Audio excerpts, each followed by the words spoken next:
Magandang araw ho sa inyo lahat. Ngayon po ay Saturday. It's our strong family prayer and exhortation at tayo po idadako na sa pananalangin. Ano ho? Shall we pray? O aming Ama, maraming salamat sa araw na ito at pinagkalooban niyo muli kami ng lakas ng katawan upang maipagpatuloy ang aming misyon sa buhay na ito na maipahayag ang mga aral ng kaligtasan mula kay Jesucristo sa bawat pamilyang Pilipino. Nawa ang aming panalangin.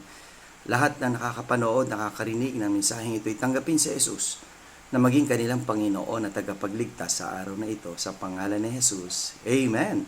Well, nawa ang aming panalangin, tinanggap niyo na si Jesucristo bilang inyong Panginoon at tagapagligtas at sumunod sa kanyang kalooban. Ano ho?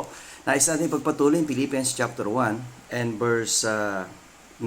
In this I pray that your love may abound yet more and more in knowledge and in all judgment. Nawa ang pag-ibig natin sumasagana araw-araw.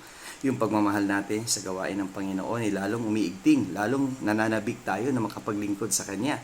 At meron nga ho kaming, again, fluoride application sa Rodriguez ngayong araw na ito. Nawa, marami makakilala sa Panginoong Jesucristo.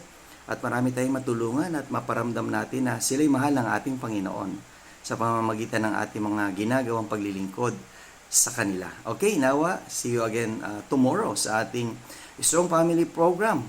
Okay? God bless you.